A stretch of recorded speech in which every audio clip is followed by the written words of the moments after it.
تمہیں معلوم ہے دادی جان کے کمرے میں اس وقت کیا ہو رہا ہے؟ حارث نے ٹی وی لاؤنج میں داخل ہوتے وقت وہاں موجود چاروں نفوس کو مخاطب کیا تھا۔ زحا نے میگزین پر سے ذرا کی ذرا نظر اٹھا کر اسے دیکھا اور پھر پہلی پوزیشن میں آ گئی۔ علیزہ کے ساتھ چینل سرچ کرتے ہوئے ایک لمحہ کو رکے تھے، لیکن پھر اگلے ہی پل دوبارہ سابقہ مشغلے میں مصروف ہو گئی۔ عبیرہ آنکھیں موندے کسی اور ہی جہاں میں پہنچی ہوئی تھی، لہٰذا اس کی محویت میں کوئی خلل نہیں پڑا۔ صرف انیسہ نے جو بڑے بیزار سے انداز میں حارث کو دیکھ رہی تھی، اس پر چھائی بیزاری کی یہ کیفیت گزشتہ 1 گھنٹے سے تھی۔ اس کی وجہ کیا تھی، اس سے فی الحال کوئی واقف نہیں تھا۔ حارث لازماً کوئی اہم خبر سنانے وہاں آیا تھا، لیکن ان 4 ہستیوں کا ردعمل دیکھ کر سیخ پا ہو گیا۔ یعنی کہ کوئی نوٹس نہیں لے رہی؟ وہ تب گیا۔ اسے یوں ہی فوراً غصہ آ جایا کرتا تھا۔ کیا ہو رہا ہے دادی جان کے کمرے میں؟ اس کے چہرے کے بگڑے زاویے علیزہ کی نظر میں آئے۔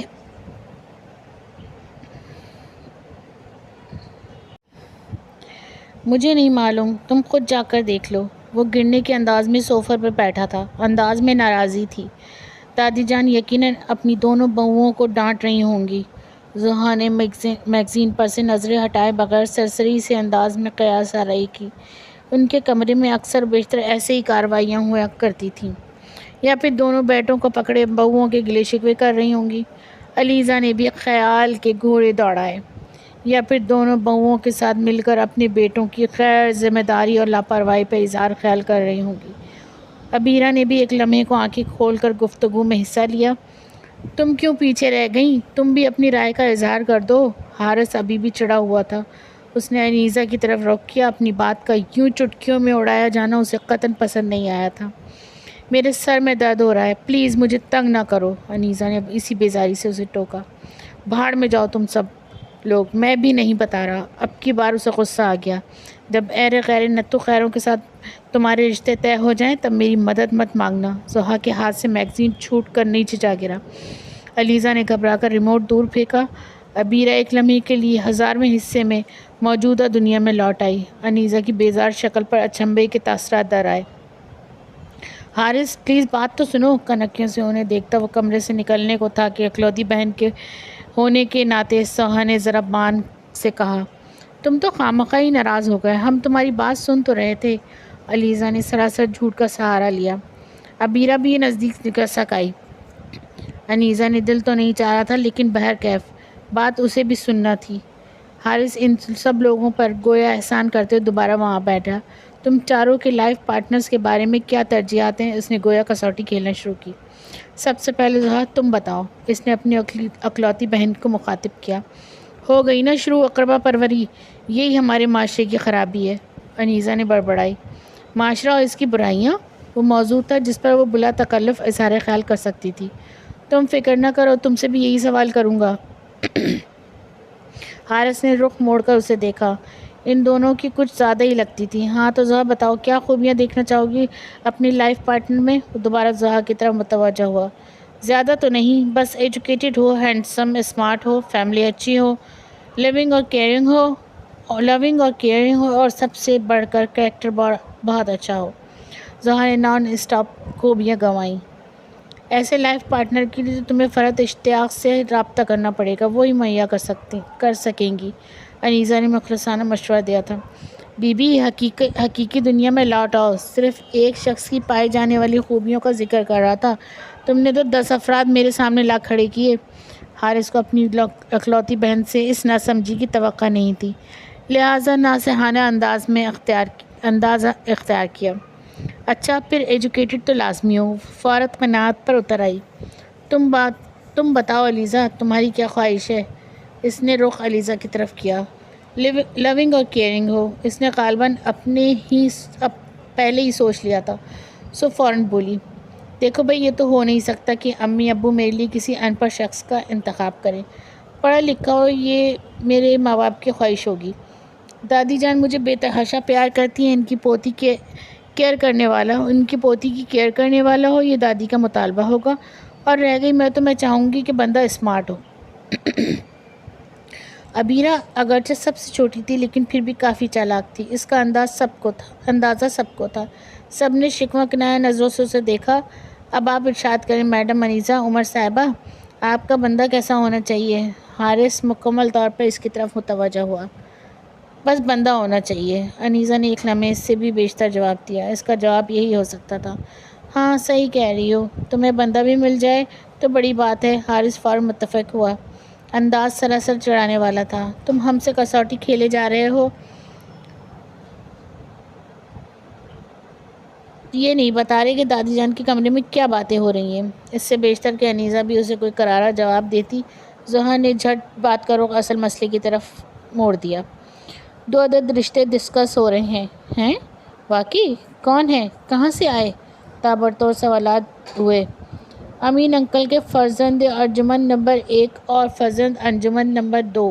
اس نے عمر چچا کے دوست کا نام لیا۔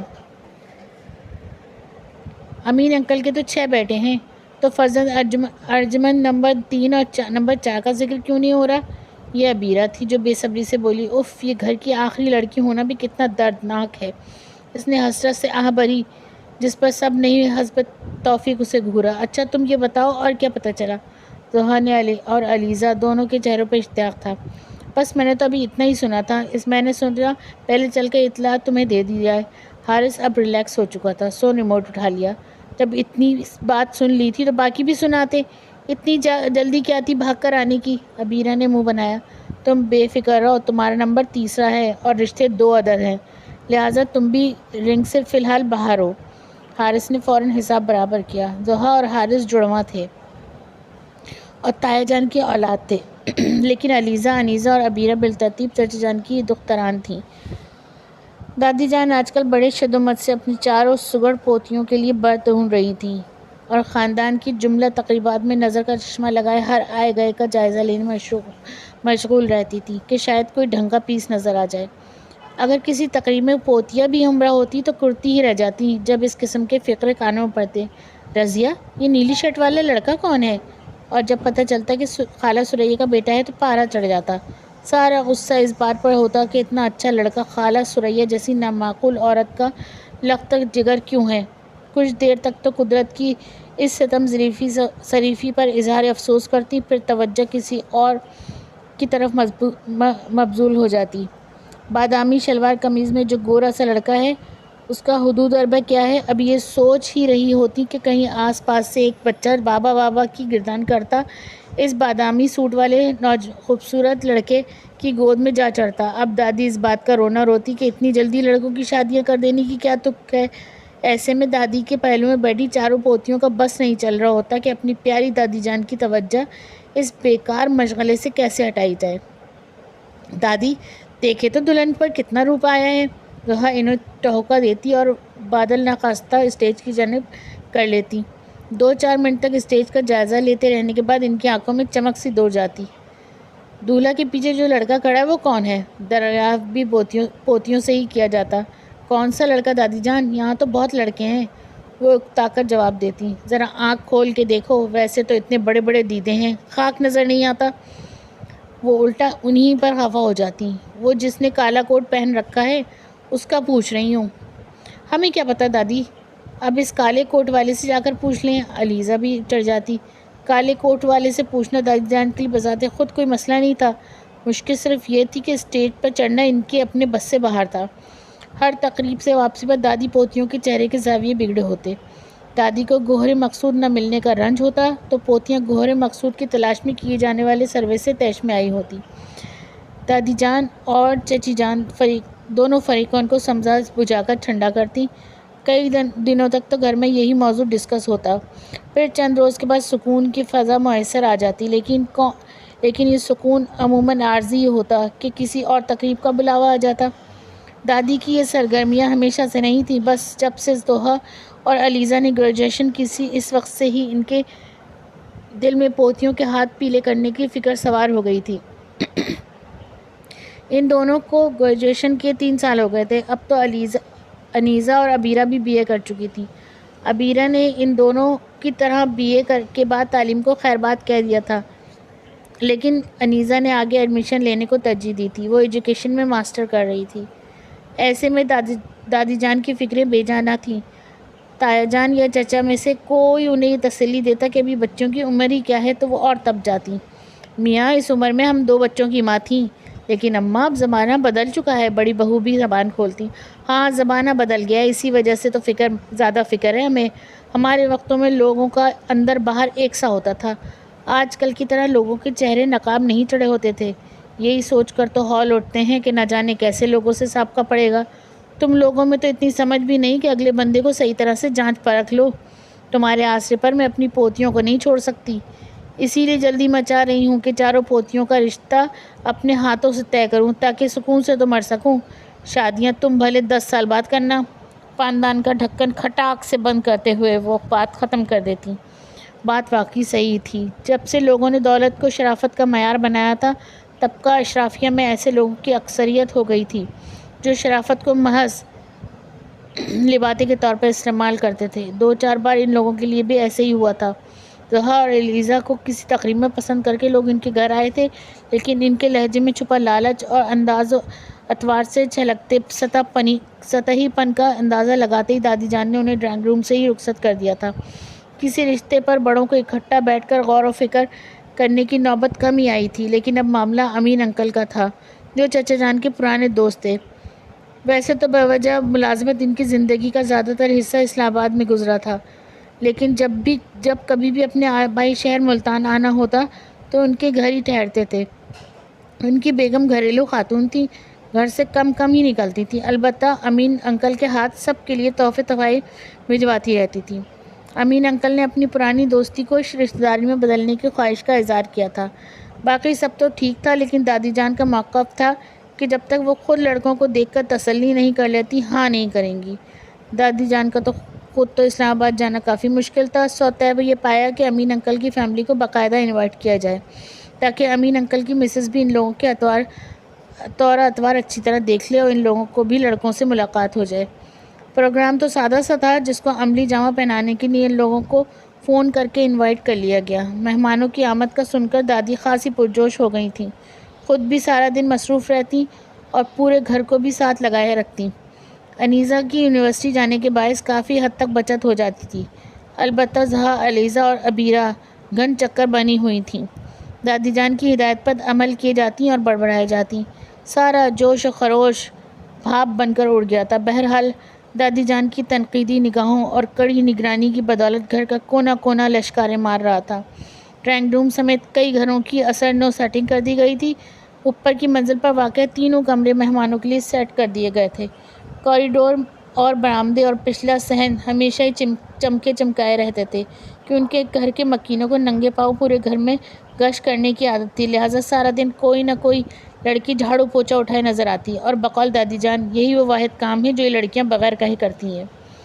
حارث کو شروع میں تو دادی جان کی مزید صفائی ایک مہم، ایک آنکھ نہ بھائی۔ ہر چیز کا ٹھکانہ جو بدل گیا تھا، وہ واحد شخص تھا جس کے تصرف میں پورا گھر تھا۔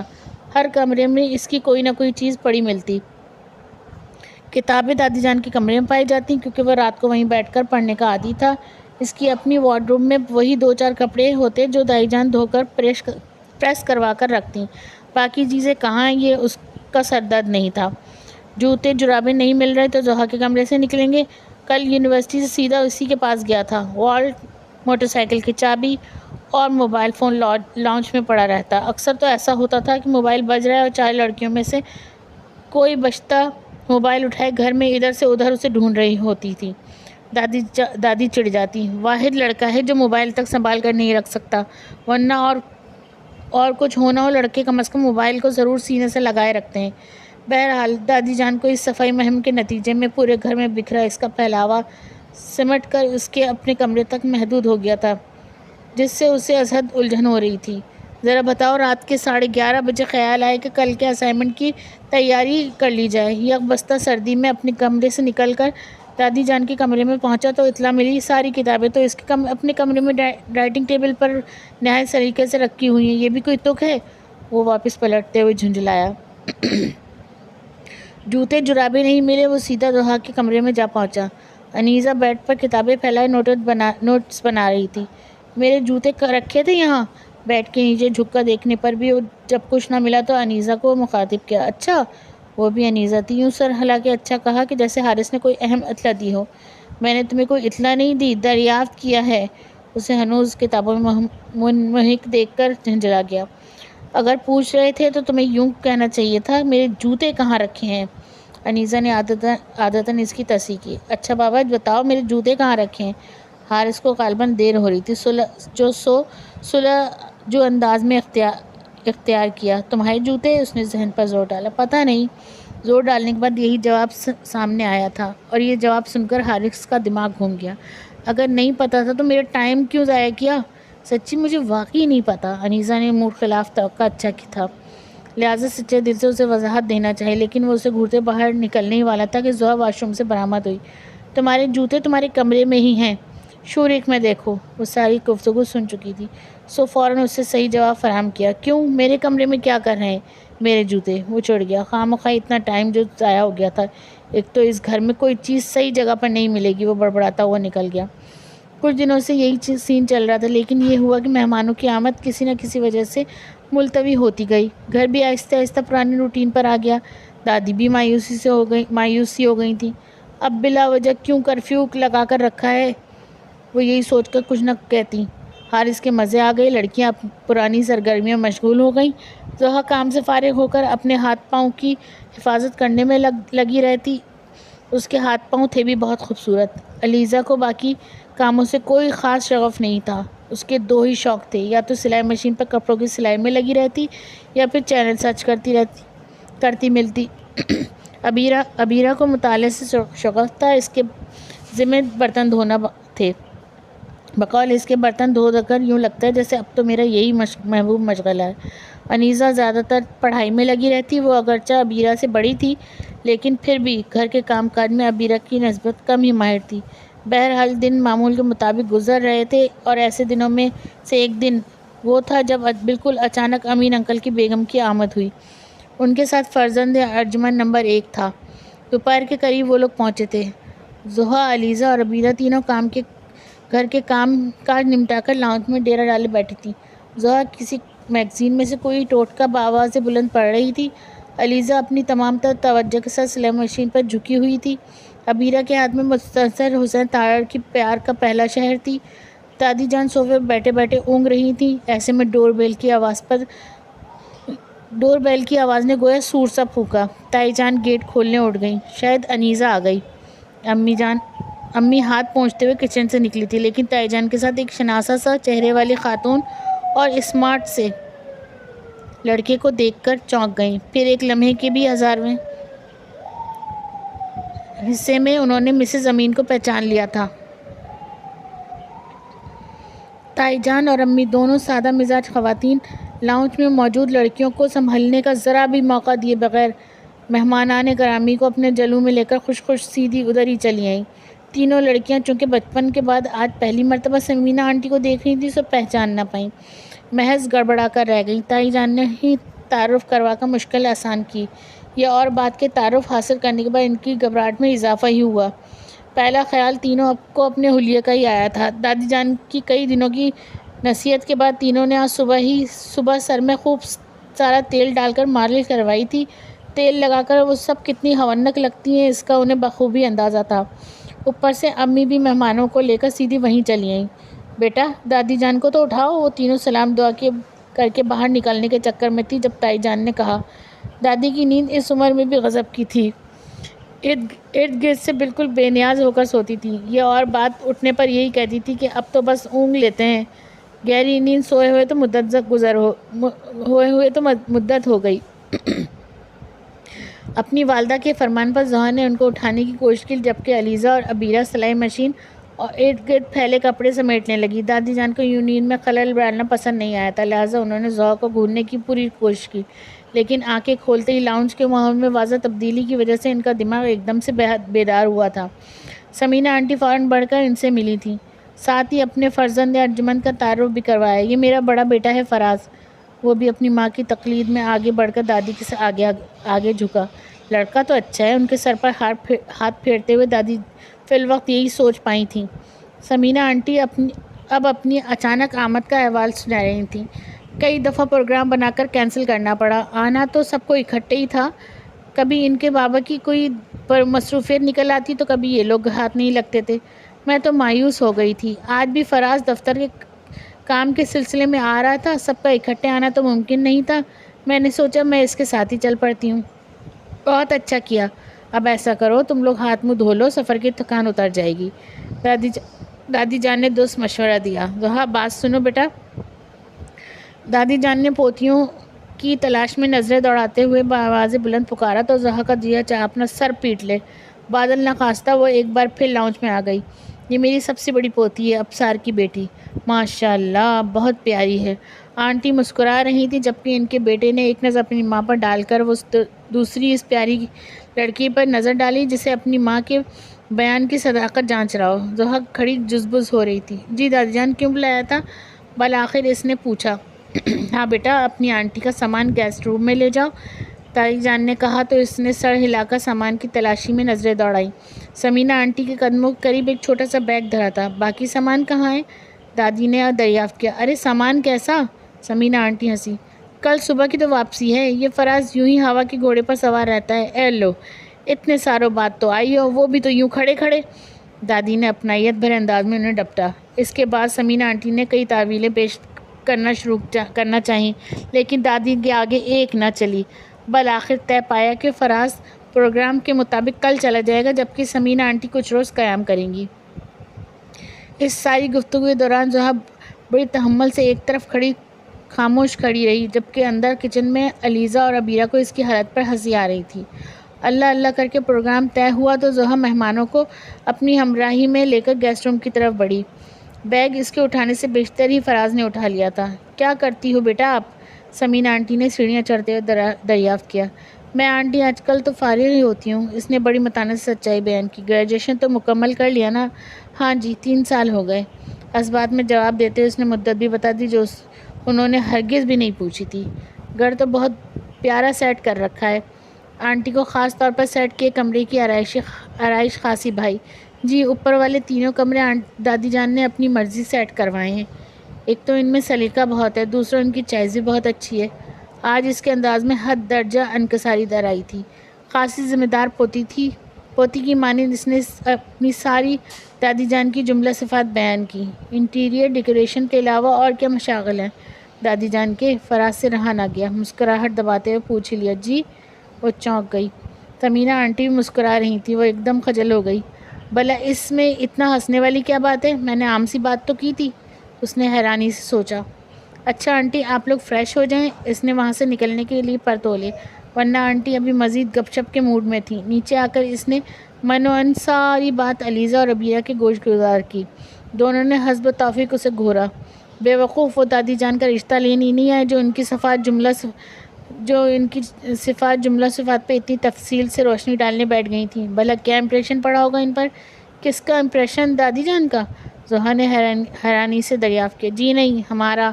سوچیں گی کہ جوان پوتیوں کے ہوتے ہوئے دادی خود ہی گھر کی تزئین و آرائش کی فکر میں رہتی ہیں، نکھٹو اور بد سلیقہ سمجھیں گی ہمیں۔ علیزہ کو اس کے ساتھ ساتھ اپنی فکر بھی تھی، سو وضاحت سے لتڑا۔ اور ویسے تم پر آج انیزہ کا اثر کیسے ہو گیا؟ اتنے سچ تو صرف وہی بولتی ہے، عبیرہ نے کہا۔ ارے انیزہ نہیں آئی اب تک؟ اس کا ذکر آتے ہی علیزہ کو اس کا دھیان آیا۔ حارث اور وہ اکٹھے ہی لوٹتے تھے۔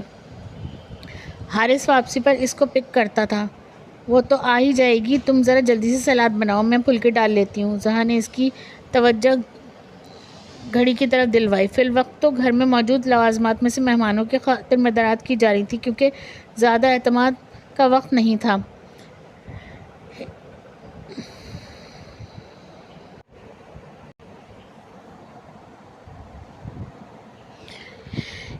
گیپ کے لیے معذرت چاہتی ہوں، تو ہم پھر سے کنٹینیو کرتے ہیں۔ گھر میں موجود لوازماتی مہمانوں کی خاطر مدارات کی جا رہی تھی کیونکہ زیادہ اہتمام کا وقت نہیں تھا۔ ان لوگوں کے نیچے آتے ہی ان لوگوں نے ٹیبل سیٹ کر دی تھی۔ کھانے کے دوران زیادہ تر دادی جان اور سمینہ آنٹی بولتی رہیں۔ امی اور تائی جان بھی وقتاً فوقتاً اظہار خیال کر دیتی تھیں۔ وہ تینوں البتہ فراز کی موجودگی کے باعث خاموش ہی تھیں۔ میں زحا سے کہہ رہی تھی کہ آپ لوگوں نے گھر بہت خوبصورتی سے ڈیکوریٹ کر رکھا ہے۔ سمینہ آنٹی کو ڈرائنگ روم اور ڈائننگ کی سجاوٹ بھی بھائی تھی، سو ایک بار پھر اسی موضوع پر لوٹ آئیں۔ ہاں بھائی، ہم تو پرانے زمانے کے لوگ ہیں، یہ سب تو انہی بچوں کا کارنامہ ہے۔ دادی نے روانی سے مبالغہ آرائی کی تو پانی پیتے پیتے زحا کو اچھو لگ گیا۔ سب سے زیادہ شوق تو ہماری زحا کو ہی ہے۔ اوپر والے کمرے دیکھے ہوں گے تم نے، ساری محنت اسی کی ہے۔ فراز مسکراہٹ چھپانے کو تیزی سے پلیٹ پر جھکا تھا اور سچائی کی علم بردار زحا کا جی چاہا کہ بیٹھے بیٹھے کہیں گم ہو جائے۔ دادی کو اپنی پسندیدہ موضوع مل گیا تھا۔ اپنی پوتیوں میں تمام خوبیاں انہوں نے 15-20 منٹ میں بیان کر دی، جن سے اب تک ان کی پوتیاں خود بھی ناواقف تھیں۔ مبالغہ آرائی کا یہ سلسلہ ابھی جاری رہ نہیں تھا کہ انیسہ اور حارث کی آمد نے مسلسل توڑ دیا۔ حارث باہر سے ہی بولتا آ رہا تھا، اسے غالباً مہمانوں کی آمد کا پتہ نہیں چلا تھا کیونکہ وہ سیدھا اپنے کمرے میں چلا گیا تھا۔ انیسہ نے البتہ ڈرائنگ روم سے آتی آوازیں سن کر تھوڑا سا جھانک کر دیکھا تھا۔ وہ وہیں کھڑے کھڑے اشارے سے علیزہ سے کچھ پوچھ رہی تھی۔ مہمانوں کی اس کی جانب پشت تھی۔ علیزہ نے آنکھوں ہی آنکھوں میں اسے کچھ بتانا چاہا، اسی لمحے تائی جان کی نظر اس پر پڑی تھی۔ وہ پلٹنے ہی والی تھی کہ انہوں نے اسے پکارا، ادھر ہی آ جاؤ انیسہ، دیکھو تو کون آیا ہے۔ انہوں نے پیار سے اسے بلایا۔ تائی جان کو اکثر ہی اس پر پیار آ جاتا کرتا تھا، کبھی تو ایسا لگتا تھا زحا کے بجائے وہ انہی کی بیٹی ہو۔ تائی جان کے بلانے پر اس نے اندر آ کر بآواز بلند سب کو سلام کیا۔ یہ عمر کی بیٹی ہے، علیزہ اور عبیرہ کے درمیان کی ہے۔ دادی جان نے اس کا تعارف بھی کروا دیا۔ آؤ بیٹا کھانا کھاؤ۔ جی میں ذرا چینج کر کے آتی ہوں، حارث کو بھی بلا لانا۔ اس کے اب کی بار امی نے اسے مخاطب کیا، اس کا تو موڈ بالکل آف ہے، مجھے ڈانٹ دے گا۔ انیسہ نے کسی قسم کا پردہ رکھنا ضروری نہیں سمجھا تھا۔ کیوں، کیا ہوا؟ دادی نے فوراً ہی بلا وجہ جاننا چاہا تھی، حالانکہ پتہ بھی تھا یہ تو روز نشر ہونے والا ڈرامہ ہے۔ اتنے دنوں سے مجھے لیٹ لینے آتا تھا، گھنٹہ گھنٹہ مجھے گیٹ پر انتظار کرنا پڑتا تھا۔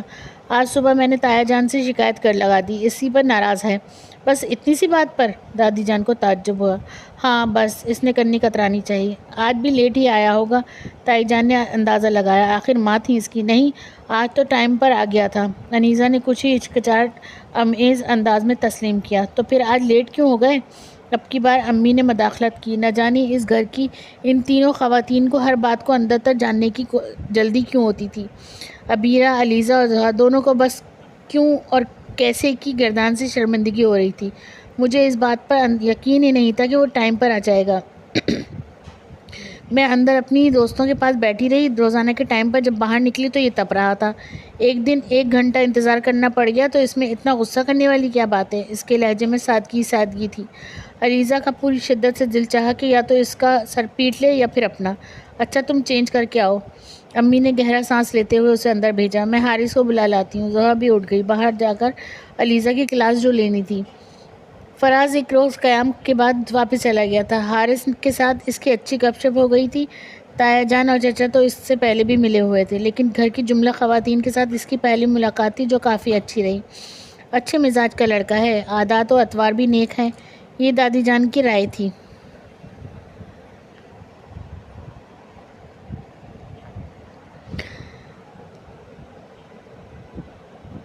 مزاج والی بات تو ٹھیک ہے، لیکن یہ نیک اتوار دادی کو نہ جانے کہاں سے نظر آ گئے تھے۔ کم از کم زحا کو تو وہ اتنا نیک ہرگز نہیں لگا تھا، لیکن یہ اس کی ذاتی رائے تھی جس کا اظہار وہ دادی جان کے سامنے کرنے کی جرات نہیں کر سکتی تھی۔ ایک لڑکا تو دادی جان نے دیکھ لیا، اب دوسرا بھی دیکھنا چاہ رہی تھی۔ اس کا موقع بھی جلد ہی مل گیا۔ 1 ہفتے بعد سمینہ آنٹی نے جانے کا قصد کیا تو انہیں لینے کے لیے سفیر آیا تھا۔ آنٹی بڑی ہوشیار ہے، کیسے بہانے سے اپنے دونوں بیٹوں کا بردخواہ کروا دیا، یہ عبیرہ کی رائے تھی۔ سفیر کو غالباً فراز اہل خانہ کے متعلق تفصیلاً بتا چکا تھا، سو اس کی آمد ہی ہنستے کھلکھلاتے ہوئی تھی، یا شاید وہ تائی ہسوڑ۔ سمینہ آنٹی اپنے 1 ہفتے کے قیام کے دوران گھر کے فرد کی سی حیثیت اختیار کر گئی تھیں، سو سفیر کو بھی ایسا ہی پروٹوکول ملا۔ کم از کم اس بار دادی جان کو اپنی دوسری پوتی کی جملہ صفات پر روشنی ڈالنے کی زحمت نہیں کرنی پڑی۔ اس بار ہر بات بتانے کو سمینہ آنٹی خود ہی کافی تھی۔ امی، علیزہ کون سی ہے؟ مجھے تو چاروں ایک سی لگ رہی ہیں۔ ماں سے تنہائی میں ملتے ہی اس نے سرگوشی کے انداز میں دریافت کیا۔ وہ جو گرین سوٹ میں تھی وہ زحا ہے، اور وائٹ سوٹ والی علیزہ۔ وائٹ سوٹ والی علیزہ تو پتہ چل گئی، لیکن گرین سوٹ میں وہ 2 لڑکیاں کون تھیں؟ ان میں سے زحا کون سی ہے؟ کوئی اور نشانی بتائیں۔ سفیر اپنی ہونے والی بھابھی کا تعارف چاہ رہا تھا۔ تمہیں فراز نے کوئی نشانی نہیں بتائی؟ وہ مسکرائی. اس نے تو یہ بتایا تھا چاروں میں سے جو تیل لگے بالوں میں سب سے زیادہ خوبصورت لگتی ہے وہی زحا ہے. واہ، بہت اچھی نشانی بتائی ہے. اچھا، اب جب نیچے چلیں گے تو میں اسے نام لے کر مخاطب کروں گی، تم دیکھ لینا. انہوں نے مسئلے کا حل بتایا تو وہ بھی مطمئن ہو گیا. کچن میں اس وقت وہ چاروں خاصی تیزی سے مصروف عمل تھیں، مستعدی سے کام نمٹاتے ہوئے. برتنوں کی کھٹر پٹر کے ساتھ باتوں کی آوازیں بھی بلند ہو رہی تھیں. کھانا زحا اور لیزا پکا رہی تھی. ابیرہ ہاتھ کے ہاتھ برتن دھونے پر مامور تھی. چھٹی کے باعث تایا جان اور چچا جان بھی گھر پر موجود تھے، لہٰذا ہر 10 منٹ بعد چائے کے آرڈرز بھی آ جاتے تھے، اور چائے انیزا سے بہتر کوئی نہیں بنا سکتا تھا، لہٰذا یہ ڈیوٹی اس کی تھی. علیزہ، تمہیں سفیر کیسا لگا؟ زحا کو نہ جانے کیا خیال آیا تھا جو کام روک کر علیزہ سے پوچھ بیٹھی. سفیر کو چھوڑو، تم یہ دیکھو کوفتے کچھ سخت نہیں لگ رہے؟ علیزہ کی پوری توجہ کوفتوں پہ لگ رہی تھی. نہیں، کوفتے تو ٹھیک ہے، تم سفیر کے بارے میں بتاؤ نا، تم نے کوئی خاص بات نوٹ کی؟ زحا کی سوئی وہیں پر اٹکی ہوئی تھی. ہاں، ہنستا بہت ہے، لیکن زحا یہ کوفتے دادی جان کو پسند نہیں آئیں گے اور وہ سب کے سامنے اظہار خیال بھی کر دیں گی. علیزہ کو دادی جان کے مزاج کا اندازہ تھا، سو اس کی یہ فکر مندی غلط نہ تھی. تم ان کی فکر چھوڑ دو، قید ہے نا زحا نے بنائے ہیں، اور اب سنجیدگی سے میری بات کا جواب دو. وہ بھی چڑھ گئی. اچھا پوچھو، کیا پوچھنا ہے؟ اس نے بھی تھوڑی دیر کو ذہن کوفتوں کی فکر سے آزاد کیا. میں پوچھ رہی تھی کہ تمہیں سفیر کیسا لگا؟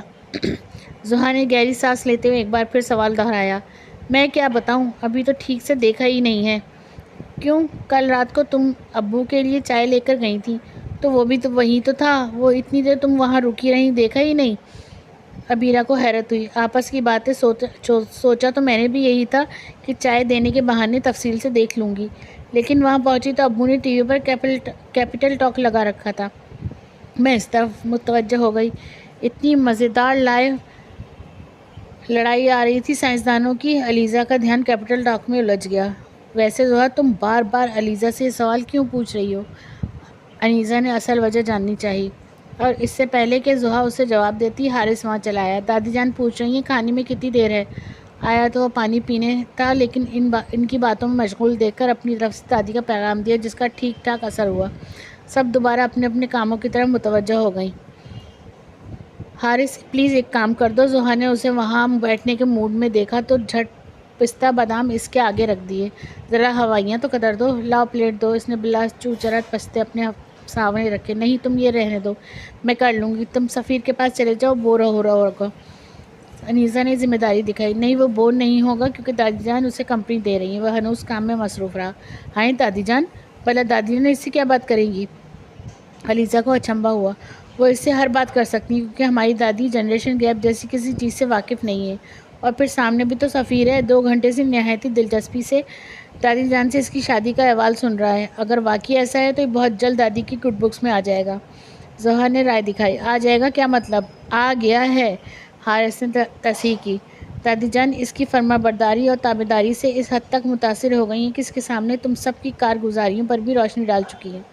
ہائے نہیں، کیا کیا بتایا ہے؟ سب سے پہلے علیزہ کو ہی پریشانی ہوئی تھی. دادی گو اپنی ہی تھی، لیکن پھر بھی کوئی بھروسہ نہیں تھا. حد ہو گئی علیزہ. دادی جان ایک ایسے شخص کے سامنے جس کے ساتھ ان کی پوتی کا مستقبل وابستہ ہونے کا امکان ہو، ایسی کوئی بات نہیں کر سکتی. زحا کے لہجے میں یقین تھا. حارث کے چہرے پر مسکراہٹ دیکھ کر علیزہ کو بھی اطمینان ہو گیا کہ وہ واقعی مذاق کر رہا ہے. اس بات کا تو اطمینان ہو گیا تھا کہ وہ اپنی کوفتوں کے بارے میں ابھی بھی غیر مطمئن ہی تھی. سو کھانا میز پر لگنے تک اس نے بلا مبالغہ کوئی 10 بار سب کو یاد دہانی کرائی تھی کہ بریانی اور فرائیڈ فش بے شک اس نے بنائی ہے، لیکن کوفتے ہرگز بھی نہیں. زحا بھی آسانی سے راضی ہو گئی کیونکہ اسے کوفتے ہر لحاظ سے ٹھیک ٹھاک لگ رہے تھے. علیزہ خواہ میں اتنی کانشیس ہو رہی تھی، لیکن اتفاقاً کھانے کی میز پر پہلا سوال کوفتوں کے بارے میں ہی ہوا تھا. کوفتے بہت مزیدار ہیں. بچوں، کس نے بنائے ہیں؟ چچا جان نے پوچھا تو میز پر پانی کا جگ لا کر رکھتی علیزہ کے ہاتھ ایک پل کو رکے. زحا نے بنایا ابو. یہ انیزہ تھی جو اپنی ازلی بے نیازی کے ساتھ اپنا فرض ادا کر کے ایک بار پھر کھانے میں مشغول ہو گئی. زحا اور ابیرہ کو مسکراہٹ چھپانا دوبھر ہو گیا. دونوں کو علیزہ کی حالت کا مکمل اندازہ تھا، جو میز پر پانی کا جگ تقریباً پٹک کر انیزہ کے برابر میں کرسی گھسیٹ کر بیٹھی تھی. صحیح کہتا ہوں حارث اس کے متعلق. زیادہ غصہ اسے یوں آ رہا تھا کہ دادی جان اب جملہ حاضرین سے زحا کی کوکنگ میں مہارت کا تذکرہ کر رہی تھی، اور زحا محترمہ کی ہنسی رکنے میں نہیں آ رہی تھی. یار یہ سفیر بھائی تو واقعی تیز ہیں۔ رات کو کام کاج سے فارغ ہو کر وہ سب کمرے میں بیٹھی تھی جب انیزہ نے خیال آرائی کی۔ کیوں، کیسے اندازہ ہوا تمہیں؟ انیزہ چونکی۔ ارے واہ، اندازہ لگانے میں کیا دیر لگتی ہے۔ کھانا کھاتے میں نے جتنی بار بھی انہیں دیکھا وہ نظر بچا کر تمہیں ہی دیکھ رہے تھے۔ ایک تو تم بھی انیزہ بالکل دادی جان پر گئی ہو، کوئی اور نوٹ کرے نہ کرے تم ہر چیز ضرور دیکھ لیتی ہو۔ علیزہ نے اسے ٹوکا۔ کون کیا دیکھتا ہے بھائی؟ اسی وقت حارث ان کے کمرے میں داخل چلا آیا۔ ہاں یاد آیا حارث، تم بھی تو کھانے کی میز پر مجھے گھور گھور کر دیکھ رہے تھے، کیوں بھلا؟ انیزہ کو اس کی شکل دیکھتے ہی یاد آیا، وہ اس لیے کہ مہمانوں کا ڈونگا جانے سے پہلے ہی مرغی کی ٹانگ تمہاری پلیٹ کی زینت بن چکی تھی۔ ذرا مینرز نہیں آتے تمہیں؟ حارث نے اسے گھرکا۔ پہلی بات تو یہ ہے کہ میز پر مرغی کے قورمے کے علاوہ اور بھی بہت سی ڈشز تھیں، اور دوسری بات یہ ہے کہ ڈونگا میرے بعد تمہارے پاس گیا تھا تو دوسری ٹانگ تم نے اپنی پلیٹ میں ڈال لی تھی۔ علیزہ نے فوراً سے اسے آئینہ دکھایا۔ وہ گڑبڑا گیا۔ فوراً ہی سنبھل کر اسے ڈھونڈنے کی کوشش کرتے ہوئے اسے اپنی آمد کا مقصد یاد آیا۔ زہا، دادی جان کی روائیں آ کر ڈھونڈ دو، چچی جان کو نہیں مل رہی۔ کہنے کے بعد وہ وہاں رکا بھی نہیں۔ انیزہ کے چہرے پر فاتحانہ مسکراہٹ تھی، جبکہ عبیرہ اسے تعصب سے دیکھ رہی تھی۔ تم کبھی تو حارث کا پیچھا چھوڑ دیا کرو، انداز میں فرمائش تھی۔ کیوں، وہ بھی تو سب سے زیادہ مجھے ہی ہٹ کرتا ہے۔ انیزہ نے اطمینان سے ٹانگیں پھیلائیں۔ اب یقیناً سکون کی نیند آئے گی۔ مہمانوں کی واپسی ہو چکی تھی، لیکن بجائے اس کے کچھ فراغت میسر آتی، مصروفیت میں خوب ہی اضافہ ہو گیا تھا۔ ہوا یہ کہ جاتے جاتے ثمینہ آنٹی باضابطہ طور پر زہا اور علیزہ کو اپنی بہو بنانے کی خواہش کا اظہار کر رہی تھیں۔ ان کے جانے کے بعد امین انکل نے بھی فون کر کے جلد از جلد جواب مانگا تھا۔ یہاں صورتحال یہ تھی کہ دادی جان سمیت تمام خواتین کو فراز عمومی اور سفیر خصوصی طور پر پسند آ گیا تھا۔ کچھ ہی دنوں کی سوچ بچار کے بعد ان لوگوں کو مثبت جواب دے دیا گیا۔ وہ لوگ غالباً جواب کے وہی منتظر تھے، فوراً شادی کی تاریخ مانگ لی۔ امین انکل کی بہن کئی سالوں کے بعد کینیڈا سے پاکستان آ رہی تھیں۔ ان کی خواہش تھی کہ ان کے پاکستان میں قیام کے دوران ہی شادی ہو جائے۔ تائی جان اور امی کچھ ہچکچاہٹ کا شکار تھی کہ 2 ماہ کے اندر اندر تیاری کیسے کی جائے گی، لیکن تائی جان نے انہیں بھی راضی کر ہی لیا۔ اب تائی جان اور امی کے بازاروں کے چکر شروع ہو گئے تھے۔ پک اینڈ ڈراپس کی ذمہ داری حارث کی تھی۔ سارا دن بازاروں کی خاک چھاننے کے بعد جب تھکا ہارا گھر لوٹتا تو اس وقت بھی سکون کبھی کبھار ہی میسر آتا تھا۔ سر شام ہی ان چاروں کی دوستیں اور 2 نزدیک کی کزنز ہلا بلا بول دیتی تھیں۔ گانوں کی پریکٹس کے نام پر بے سرے پن کے خوب ہی مظاہرے کیے جاتے۔ اس وقت بھی لاؤنج سے خوب زور شور سے گانوں کی آوازیں بلند ہو رہی تھیں۔ حارث صبح سے کتنے ہی کام نمٹا کر تھکا ہارا گھر لوٹتا تھا۔ تائی جان اس کے لیے چائے بنوا کر اس کے کمرے میں آئیں۔ وہ بیڈ پر گرا ہوا تھا۔ کیٹرنگ والے کے پاس گئے تھے؟ انہوں نے پوچھا۔ ہاں وہیں سے آ رہا ہوں۔ اور منزہ آپا کے کارڈ پہنچا دیے؟ ہاں کل شام کو ہی دے آیا تھا۔ اچھا اٹھو چائے پی لو۔ وہ اس کے پاس ہی بیٹھ گئی تھیں۔ زہا کہاں ہے؟ حارث کو خیال آیا۔ لاؤنج میں ہی ہے، انہوں نے مختصر جواب دیا۔ ان دونوں کے جانے سے کتنا سناٹا ہو جائے گا۔ وہ افسردہ سی تھی۔ نہیں سناٹا کیسا، ابھی 2 موجود ہیں نا۔ حارث نے مسکرا کر ان کی افسردگی کم کرنا چاہیے۔ لیجیے، کیا کان پھاڑ دینے والے طریقے سے چیختی ہیں محترمہ؟ بھلا ان کی موجودگی میں کوئی سناٹا ہو سکتا ہے؟ باہر انیزہ کسی پر غصہ ہو رہی تھی، لہٰذا میرا تو خیال ہے اصل سناٹا اس کے جانے کے بعد ہی ہوگا۔ اس کے جانے کا تصور کتنا خوشکن لگا تھا اسے۔ سیدھا ہو کر بیٹھتے ہوئے اس نے چائے کا کپ لبوں سے لگا لیا۔ حارث بیٹا ایک بات کہوں؟ تائی جان کے افسردہ چہرے پر ایک دم سے چمک سی آئی تھی۔ 1 نہیں 2 کہیں، کیا خیال ہے انیزہ کو اپنی بہو نہ بنا لوں؟ انہوں نے دل کی خواہش بیٹے کے آگے بیان کی۔ ضرور بنائیں، اگر آپ کا کوئی اور بیٹا ہو تو۔ وہ ان کی بات کو مذاق سمجھا تھا۔ بکو مت، میں سنجیدہ ہوں۔ پرسوں فاخرہ انیزہ کے لیے اسے اپنے دیور کا ذکر کر رہی تھی۔ فرحت نے اس وقت تو اسے ٹال دیا، لیکن اچھا قابل لڑکا ہے۔ اگر اس نے 1-2 بار مزید ذکر کیا تو عمر و فرحت سنجیدگی سے اس کے متعلق سوچ سکتے ہیں۔ انہوں نے گویا حارث کو خطرے کی نشاندہی کی تھی۔ تو آپ کو کیا فکر، اگر لڑکا اچھا ہے تو کر دیں۔ اس کے لاپرواہ لہجے میں بھی قطعیت تھی۔ وہ اسے دیکھ کر رہ گئی۔ انہیں اس سے اسی جواب کی توقع تھی، پھر بھی دل کے ہاتھوں مجبور ہو کر اپنی سی کوشش کی تھی۔ اسی لمحے دھاڑ کی آواز کے دروازہ کھلا۔ تم یہاں مزے کر رہے ہو اور میں پورے گھر میں تمہیں تلاش کر رہی ہوں۔ آنے والی انیزہ تھی، ہاتھ میں ڈھولکی لیے۔ کیوں خیریت؟ میری گرفتاری کا وارنٹ نکل آیا ہے جو مجھے تلاشتی پھر رہی ہے، اور یہ ڈھولکی یہاں لے کر آنے کی کیا تک ہے بھلا؟ سیدھے طریقے سے بات کرنا دونوں کی سرج میں نہیں تھا۔ تائی جان دونوں کو تعصب بھری نظروں سے دیکھ کر رہ گئیں۔ تائی جان اسے دیکھیں، کیسے ڈھولکی لے کر آیا تھا۔ 2 ہاتھ مارنے سے پھٹ گئی۔ اس سے کہیں دلوا کر لا دے، ہمیں ابھی پریکٹس کرنی ہے۔ اس سے براہ راست بات کرنے کے بجائے اس نے تائی جان کو سفارشی بنایا۔ کیا کہا؟ 2 ہاتھ مارنے سے پھٹ گئی؟ توبہ کرو، صبح سے جتنی بے دردی سے اسے پیٹ رہی ہو، مجھے پتا تھا کہ یہی ہوگا، بلکہ یہ تو ڈھیٹ ہی تھی، سارا دن نکال گئی، اور میرا فی الحال باہر جانے کا کوئی موڈ نہیں، اس نے صاف جواب دیا۔ تائی جان پلیز، ہم نے پریکٹس کرنی ہے۔ اس نے ملتجیانہ انداز میں انہیں دیکھا۔ جاؤ حارث لے آؤ، بچیاں شوق پورا کر رہی ہیں۔ امی میں تھکا ہوا ہوں، وہ کر رہا۔ اچھا تھوڑی دیر ریسٹ کر لو پھر لا دینا۔ وہ درمیان کی راہ نکالتے ہوئے اٹھ کھڑی ہوئی۔ ان کے پیچھے بھی انیزہ بھی باہر نکلنے کو تیار تھی۔ یہ چائے کا کپ لے جاؤ، حارث نے پیچھے سے آواز دی۔ وہ خاموشی سے پلٹ کر سائڈ ٹیبل تک آئی تھی۔ اس نے تکیہ منہ پر رکھ لیا تھا۔ میں آدھے گھنٹے تک تمہیں اٹھاؤں گی، اٹھ جاؤ گے نا؟ انداز صلاح جو تھا۔ تکیہ چہرے پر رکھے حارث نے کہا۔ کوئی جواب نہیں دیا۔ کیا تھا جو پہلے آرام سے کہہ دیتی، اس نے سوچا۔ اس کے ساتھ ہی اپنی والدہ محترمہ کی بات ایک بار پھر ذہن میں آئی۔ یہ امی بھی نہ بس میں اور انیزہ۔ وہ اس بے تکی تجویز پر ایک بار پھر ہنسا تھا۔ آج کل حارث کے بازار کے چکر کچھ کم ہو گئے تھے۔ زیادہ تر وہ گھر پر ہی ہوتا تھا، جس کی وجہ سے دن کے بیشتر اوقات میں ڈیک سے بلند آواز والی گانوں کی آواز گھر میں گونجتی رہتی۔ اس وقت بھی وہ جب چوتھی مرتبہ لگاتار فاخر کا ماہی شروع ہوا تو انیزہ بھننا کر رہ گئی۔ وہ کچن میں اپنے لیے چائے بنا رہی تھی۔ سر میں شدید درد ہو رہا تھا، اوپر سے میوزک کی آواز سر میں ہتھوڑے کی طرح لگ رہی تھی۔ کچھ دیر تو صبر کیا، لیکن جب برداشت جواب دے گئی تو کچھ سوچ کر وہ اس کے کمرے تک آئی تھی۔ کچھ تو شرم کرو، اذان ہونے والی ہے، آواز ہی آہستہ کر دو، اس نے کہا تو حارث شرمندہ ہو گیا۔ چوں چرا کیے بغیر اس نے ڈیک آف کر دیا تھا۔ 1 سیکنڈ کے اندر گھر میں سناٹا چھا گیا۔ وہ بڑے فاتحانہ انداز میں کچن میں واپس آئی تھی۔ دم کی ہوئی چائے کپ میں انڈیلی، 2 ٹیبلٹ لیں اور مزے سے چائے کا کپ ختم کیا۔ ترکیب کارگر رہی تھی۔ اگر سی طرح ڈیک پڑھنے کو کہتی تو مجال ہے وہ بند کر دیتا۔ ادھر کمرے میں حارث نے کافی دیر تو اذان شروع ہونے کا انتظار کیا تھا، پھر اچانک ہی گھڑی کی طرف نظر اٹھی تو اندازہ ہوا کہ اذان ہونے میں پورا گھنٹہ باقی ہے۔ اپنے اتنی آسانی سے بیوقوف بن جانے پر شدید غصہ آیا۔ تصور میں اسے گھور کر اس نے ایک بار پھر ڈیک آن کر دیا۔ اگلے روز بھی اس نے یہی پریکٹس دہرائی۔ تائی جان کہہ رہے ہیں ڈیک بند کر دو، اذان ہونے والی ہے۔ اس نے دروازے پہ کھڑے کھڑے پیغام نشر کیا۔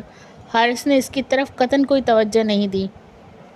اب اتنا بیوقوف بھی نہیں کہ اس نے اطمینان سے والیوم مزید اونچا کر دیا۔ وہ کندھے اچکا کر واپس پلٹ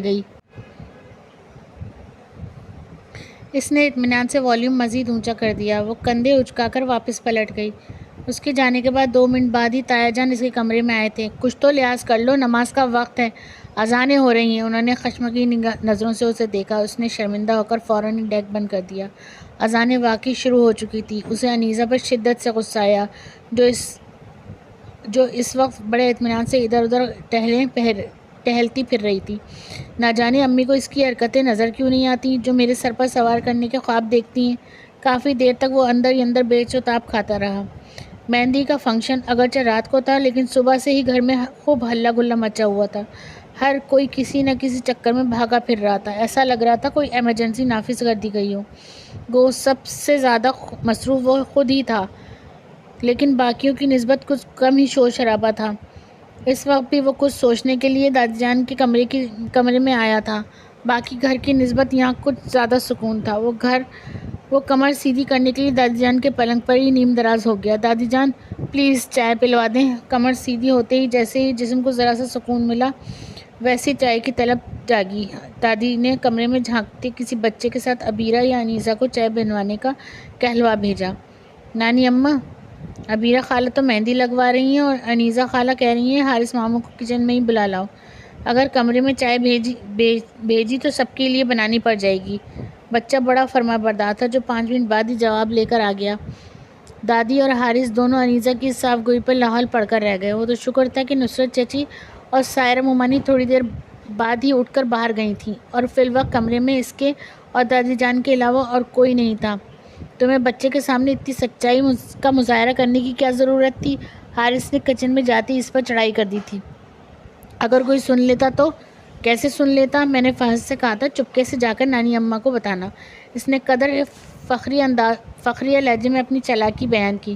پہلے مجھے شک تھا، لیکن اب یقین ہو گیا ہے تم میں واقعی عقل کا فقدان ہے۔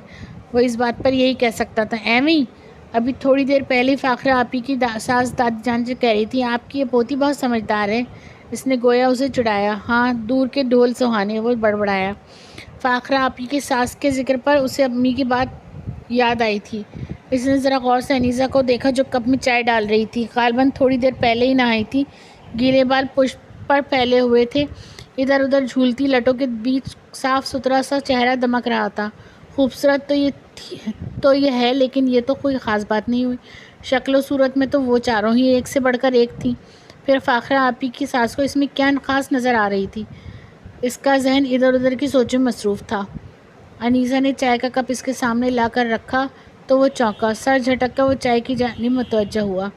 اس وقت تو اس کی سوچیں کسی اور سمت مڑ گئی تھیں، لیکن رات کو فنکشن کے دوران جتنی بار بھی وہ اندر آیا، فاخرہ آپی کی ساس کو دادی جان کے ساتھ بیٹھ کر انیسہ کو ہی نظروں میں فوکس کیے دیکھا۔ ویسے تو سب لڑکیاں ہی زرق برق لباس کپڑوں میں چمک رہی تھیں، لیکن کھلکھلاتے چہرے والی انیسہ سب سے نمایاں تھی۔ یہ اسے اتنی ہنسی کیوں آ رہی ہے آج؟ حارث بلا وجہ جھنجھلایا اور اسی جھنجھلاہٹ سے اسے پرکار بیٹھا۔ امی کہاں ہیں؟ اور تو کچھ سمجھ میں نہیں آیا تو یہی پوچھ بیٹھا۔ میں نظر آ گئی تھی تمہیں، اور تائی جان نظر نہیں آئیں؟ انیسہ کے کہنے پر اس نے گردن موڑ کر دیکھا تو شرمندہ ہو گیا۔ چند لمحوں پہلے انیسہ جس جگہ سے اٹھ کر اس کے پاس آئی تھی، اس کے بالکل برابر ہی تائی جان بیٹھی تھی۔ اچھا، ان سے کہو میرے کپڑے پریس کروا دیں۔ چلو میں کر دیتی ہوں، انیسہ نے کچھ سوچ کر کہا۔ اس کے کپڑے سنبھالنے کی ذمہ داری ہمیشہ سے زحا کی تھی۔ آج زحا مایوں کی دلہن بنی بیٹھی تھی، تو انیسہ کو اچھا نہیں لگا کہ تائی جان محض اس کے کپڑوں کے لیے وہاں سے اٹھیں، سو اس کے پیچھے ہی چلی آئی۔ حارث نے کمرے میں آ کر چپ چاپ الماری سے شلوار سوٹ نکال کر اس کے حوالے کیا تھا۔ تم اتنے خاموش کیوں ہو؟ انیسہ نے اس کی مسلسل خاموشی کو نوٹ کر رہی تھی۔ اس نے کوئی جواب نہیں دیا۔ اچھا، تمہیں زحا کے جانے سے اداسی ہو رہی ہے؟ اس نے خود ہی اندازہ لگایا۔ اس نے تردید کرنا چاہی، ضروری نہیں سمجھی۔ فکر نہ کرو، اسلام آباد اتنی دور نہیں ہے، آتے جاتے رہیں گے وہ لوگ۔ وہ بڑے مدبرانہ انداز میں اسے تسلی دے رہی تھی۔ حارث نے حیرت سے اسے دیکھا اور کہا، یوں کیوں دیکھ رہے ہو؟ صحیح کہہ رہی ہوں، اور دیکھ لینا ہم لوگ بہت جلد ان لوگوں کے بغیر ہی رہنے کے عادی ہو جائیں گے۔ وہ شاید اس کے ساتھ ساتھ اپنے آپ کو بھی دلاسا دے رہی تھی۔ زندگی میں پہلی بار حارث کو اس کے انداز میں معصومیت نظر آئی تھی، اور اس معصومیت پہ زور کی ہنسی بھی آ گئی۔ کیوں ہنسے ہو تم؟ وہ اس کی ہنسی پر ایک دم کچھ مشکوک ہوئی۔ بس یوں ہی دل چاہ رہا تھا۔ حارث نے فوراً وجہ بھی بیان کی۔ جی نہیں، تم میرا مذاق اڑا رہے تھے، وہ یقین آمیز لہجے میں بولی۔ اچھا، واقعی؟ حارث نے حیران ہونے کی ایکٹنگ کی۔ میں بھلا کیوں مذاق اڑانے لگا تمہارا؟ تم تو اتنی عقل مند کی باتیں کرتی ہو۔ وہ دوبارہ اپنی جون میں واپس آ گیا۔ اب تم طنز کر رہے ہو۔ انیسہ کو غصہ آنے لگا۔ ایک تو تمہیں اداس دیکھ کر تسلی دینے کی کوشش کر رہی تھی، اور تم ہو کہ تم سے کس نے کہا کہ میں اداس ہوں؟ اور اداس ہونے کی کیا بات ہے؟ اسلام آباد اتنا دور تو نہیں، آتے جاتے رہیں گے وہ لوگ، ہے نا؟